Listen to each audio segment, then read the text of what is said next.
Let me give a short introduction because I see so many new people around today, friends. I'm reading the book Anatomy of the Spirit, which is written by Caroline Miss, who is a journalist basically, and she was unable to find her interest in the journalist. And later, she used to start getting some impressions about the people of their diseases, and slowly they become so accurate by completely trusting her intentions and trusting her impressions, and also by being detached.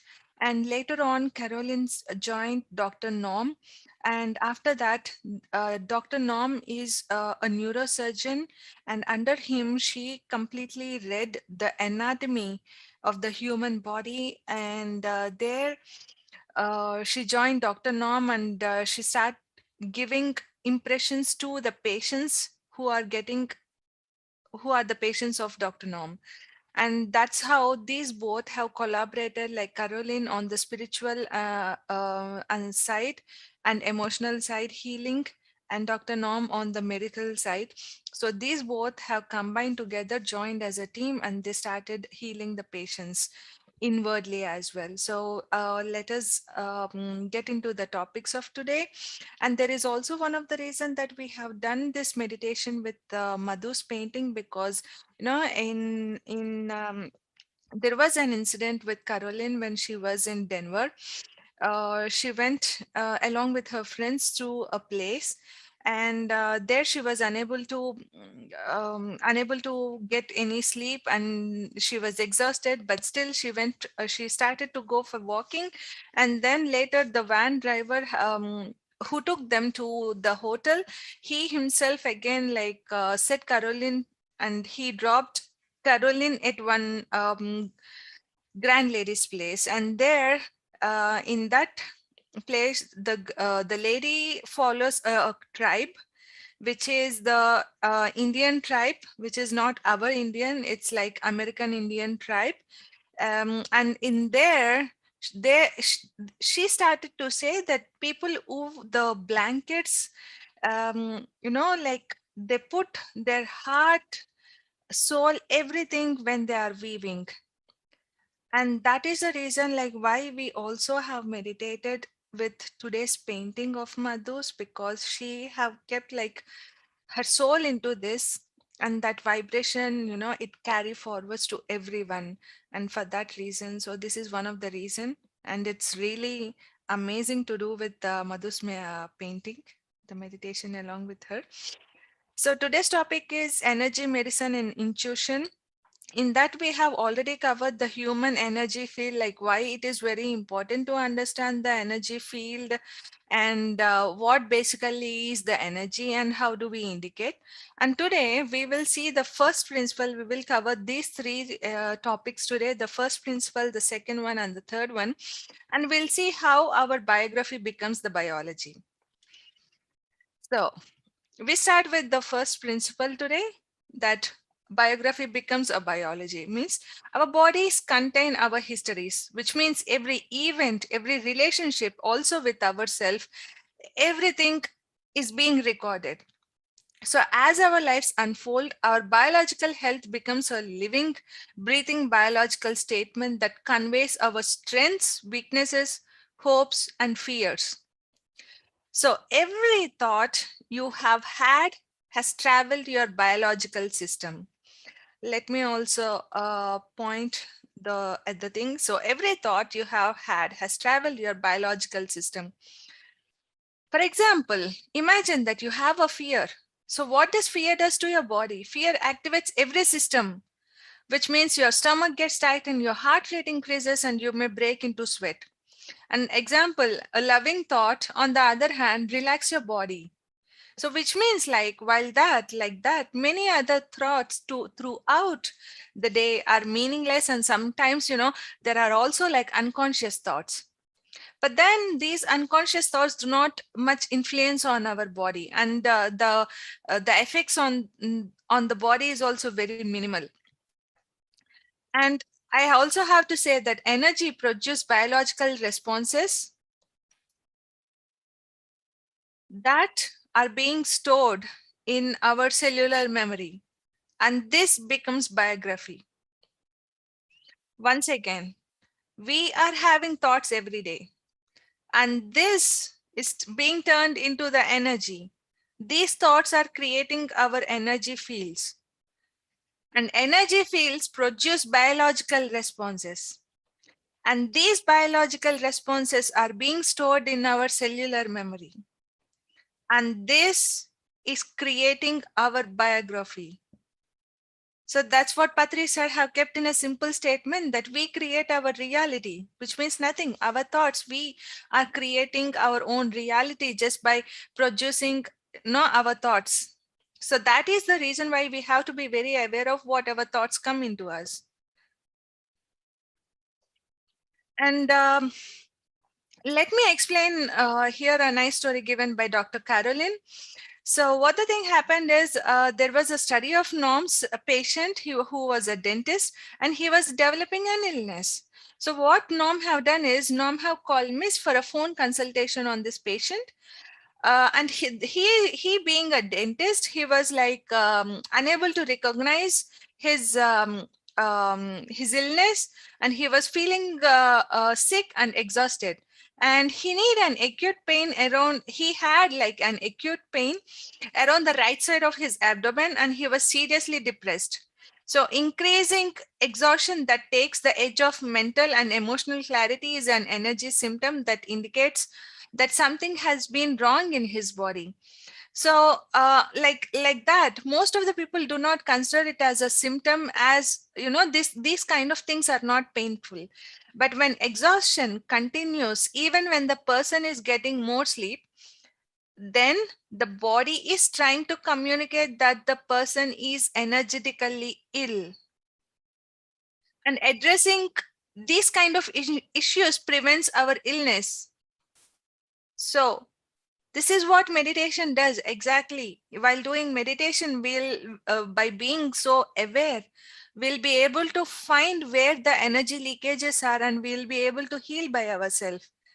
And that's the reason why meditation is very, very important for everyone, that we are the only ones who can heal. So what happened with this patient? So depression is like another one of the symptoms that indicates that all is not well. So within clinical world, depression is considered as an emotional and mental disorder. But prolonged depression often precedes the development of a physical illness. And in energy terms, depression literally is a release of energy or life force. So imagine like you have a money and you have kept money in your wallet, and you don't care of who is taking your money and how it is being spent.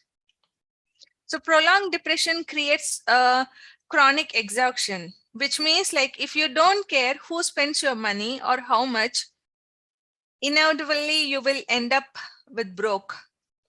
So just like the same, without energy, you cannot support your health. This is such a small, simple example, friends. Don't think much on that. And so what happened with this patient again is like, because of this man's abdominal pain, Dr. Norm ran tests for pancreatic cancer, but they turned out negative.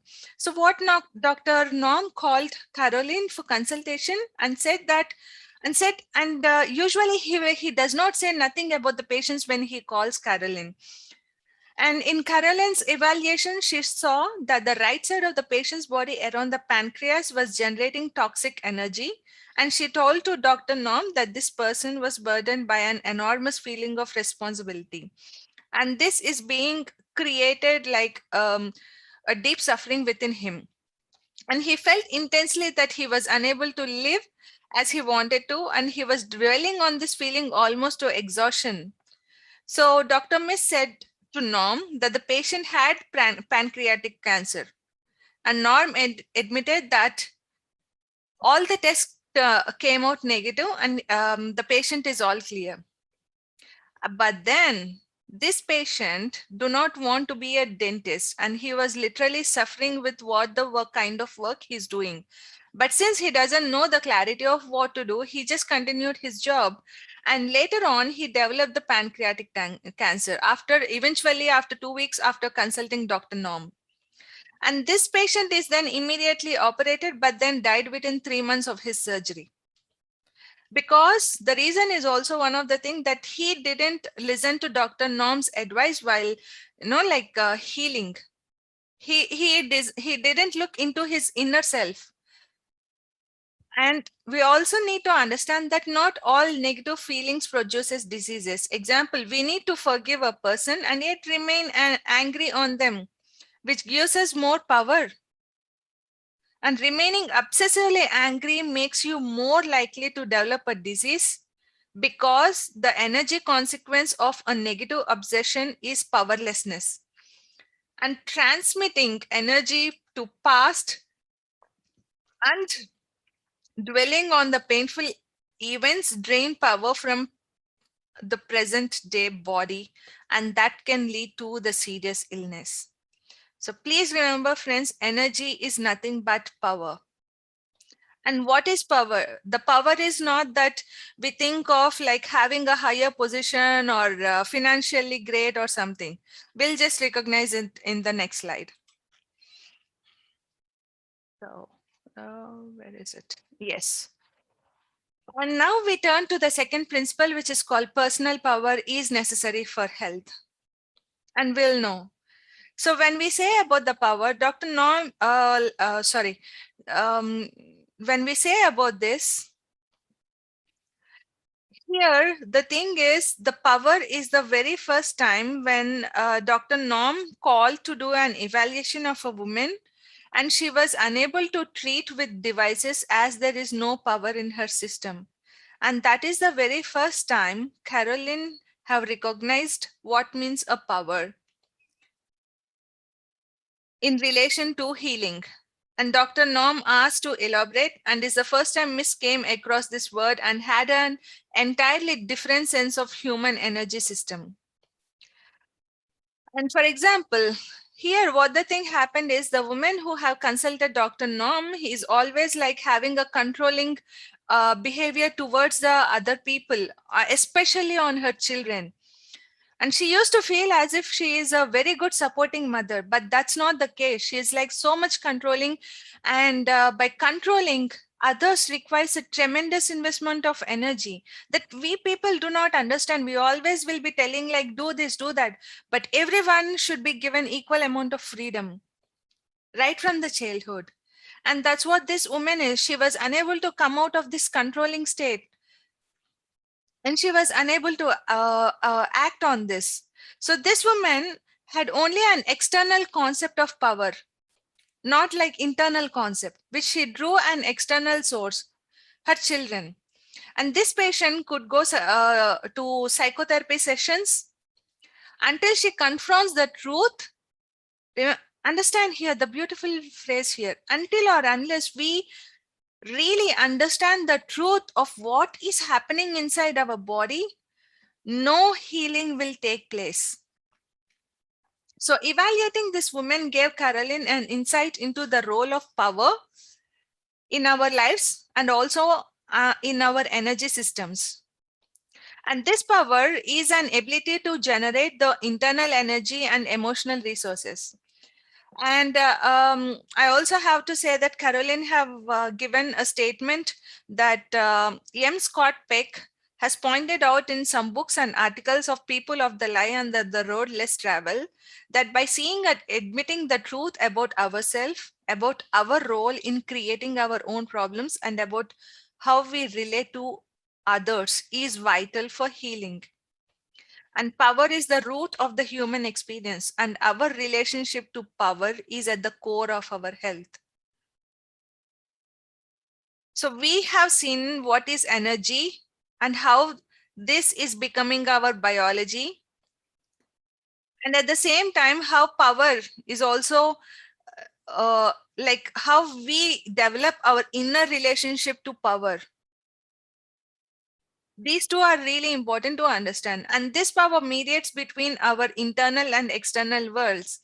And as it does, it communicates in a language of myth and symbol. As I stated in the early slides, that there is a symbolic language of light where we'll be seeing the internal patterns in the form of symbols. And that is what it called. And this energy information is always truthful. Energy do not lie.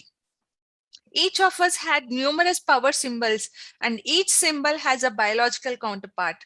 And learning this symbolic language of energy means learning to evaluate the dynamics of power in yourself and also in others in a more positive way.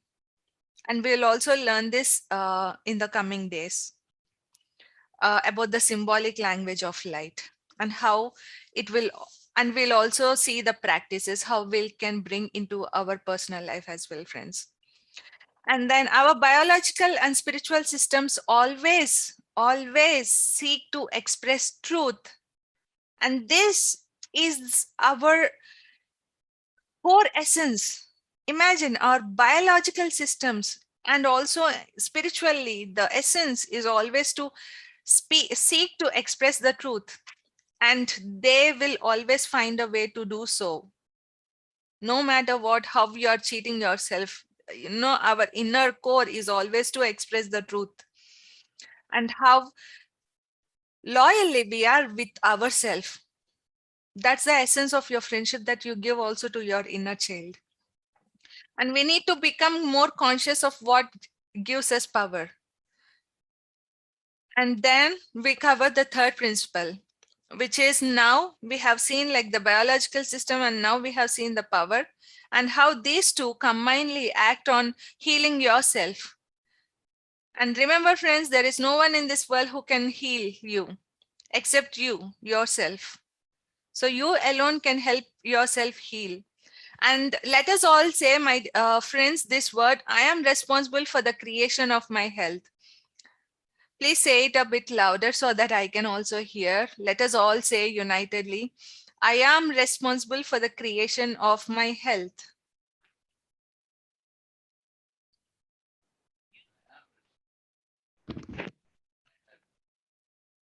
So friends, I really recommend to say once again, if not loud, please say like 2 or 3 times with yourself that I am responsible for the creation of my health. I am responsible for the creation of my health. I am And responsible for the for the creation of my creation of health. my health. I I am am responsible for responsible the for the creation creation of of my my health. health. Wonderful, friends. So here we see this energy medicine as a holistic philosophy that teaches that I am responsible for the creation of my health. I therefore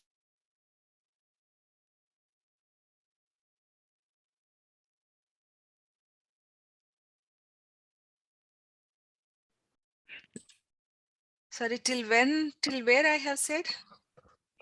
Not just now. You can continue. Okay. So I am responsible for the creation of my health, and I therefore participated at some level in the creation of any illness that we are having. I can participate in the healing of this illness by healing myself. So, which means healing our emotional, psychological, physical, and our spiritual beings. And here, I have to say that there are two types of things here. There is one, healing and curing are not the same thing. Healing means is an active way where both people have to participate together.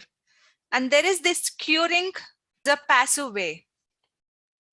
And the process of curing is passive, which is why, because like the patient, for example, is inclined to give his or her authority over to the physician. And he just follows the prescription, he just follows the treatment given by the doctor and is completely dependent on what the doctor says. But then healing is something that you participate completely with the healer. So you are completely committed, you are completely aware, you are there along with them. And that is why this is very active process. And healing is like how we commit to ourselves, that if we have an illness, how we are so committed to ourselves in order to heal our illness.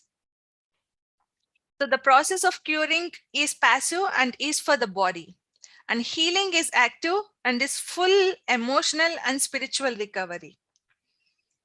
So as I said, this conventional medicine, which is a passive, it follows the prescription and the responsibility lies with the doctor. And the patient may recover, but may never deal fully with the source of the illness. Whereas in healing, you completely get connected with the source of your illness and it eradicates fully. And see, it is a holistic medicine and is very active, and it requires patient willingness to participate fully. An energy connection occurs between the therapist and the patient. And let us see one more slide, friends. So here, for example, what happened is, I would like to share a small example. And these acquisitioners are nothing but passive people. So what the thing happened here is, the mother with depression and chronic back pain, for example, before I gave, is someone with only passive power. Before I gave the example of the mother, like who controls the people, and there she is unable to have any power because she's not giving freedom to the people. And this kind of dependent person feels she must acquire power from her external environment and from or through someone else. So that is why you see there are energy leakages. So people like, I can't forgive, and money, people who thinks, these are all the leakages of the body.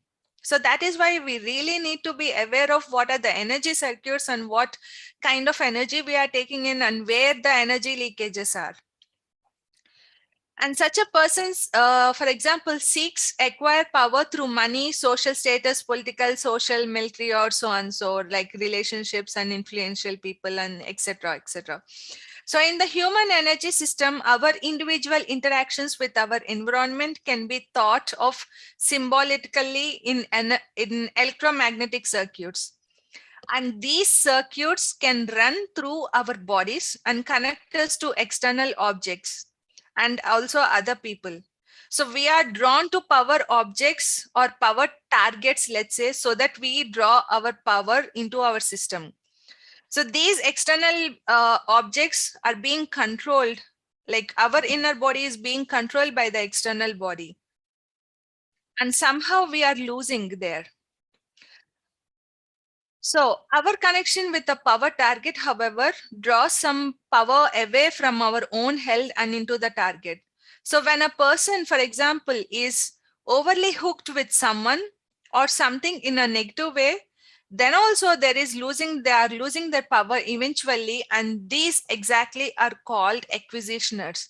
So that is why we have to be very open-minded, and we should come out of our old belief patterns, and we should not completely hook to one thing, because change is inevitable. Change is everywhere. Every day happens. Change happens every day.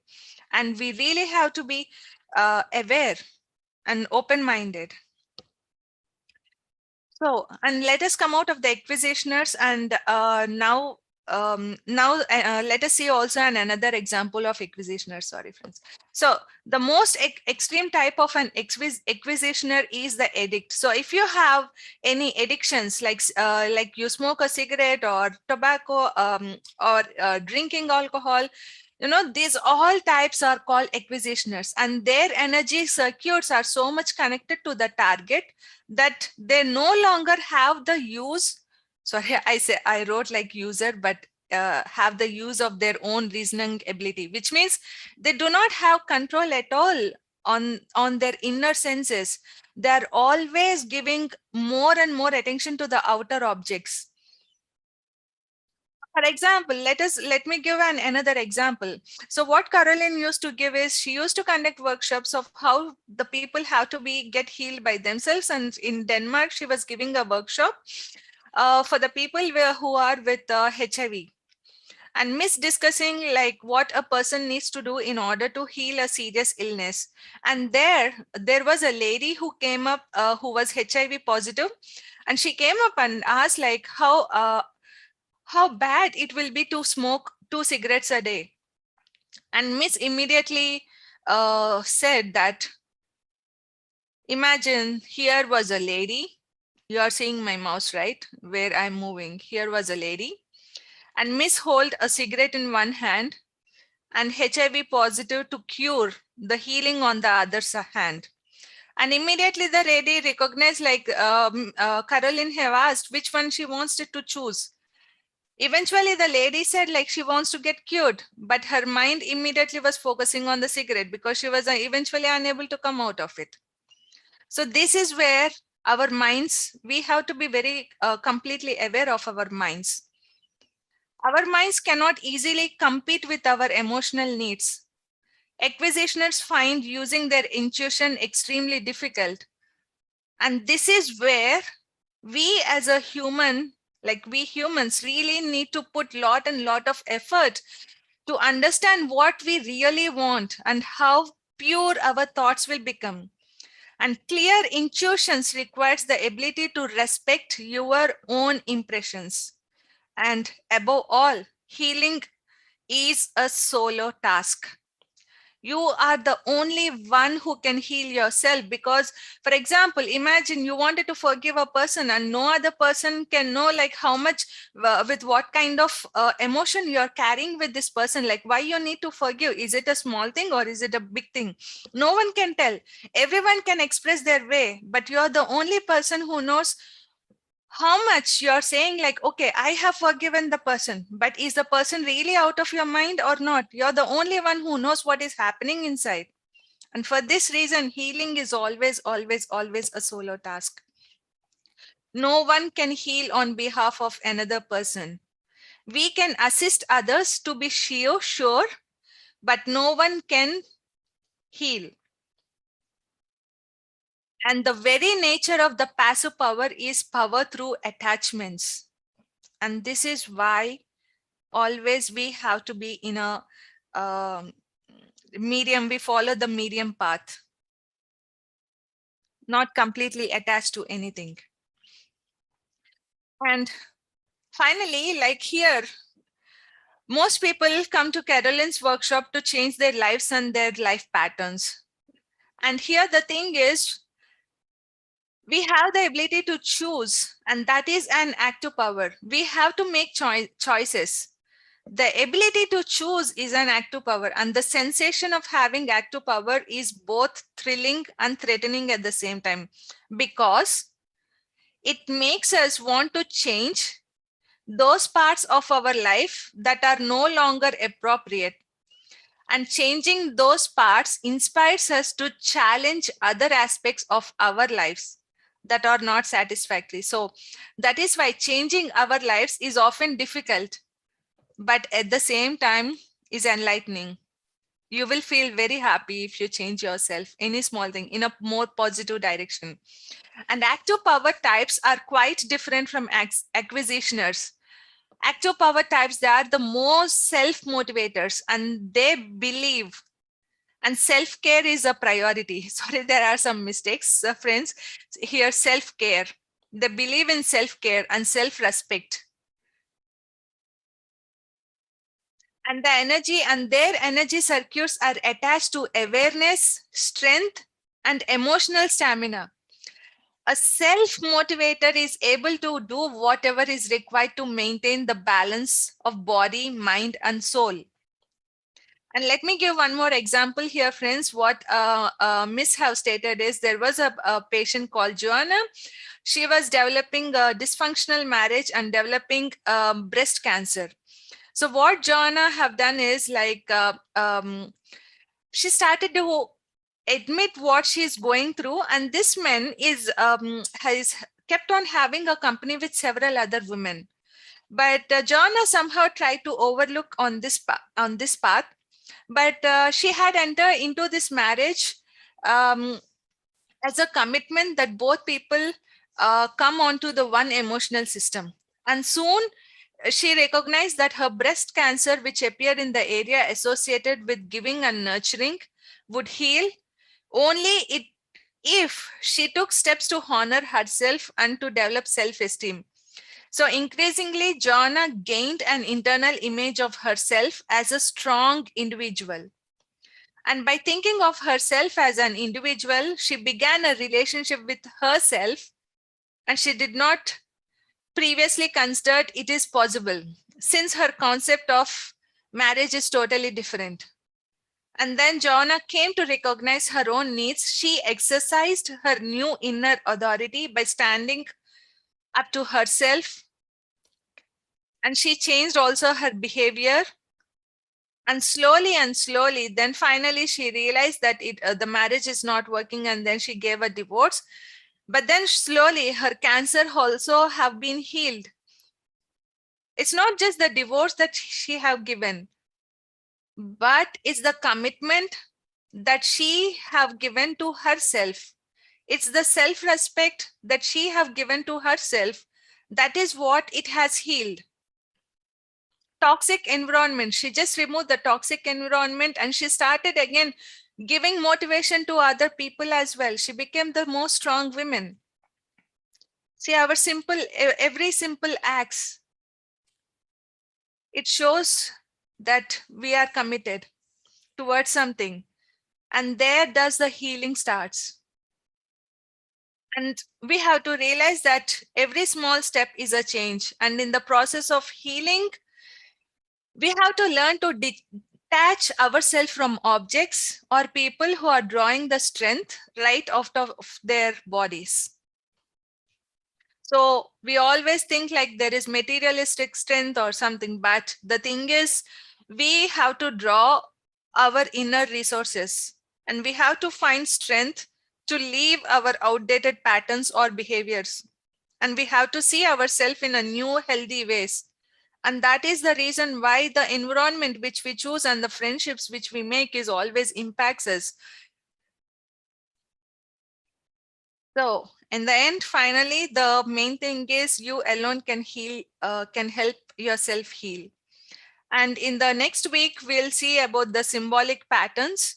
We'll learn about the symbolic language, which will be very helpful. And there are also some best practices which will start from next week onwards, even the practicing all these kind of symbols, and how we can develop our intuition by looking at our own inner abilities.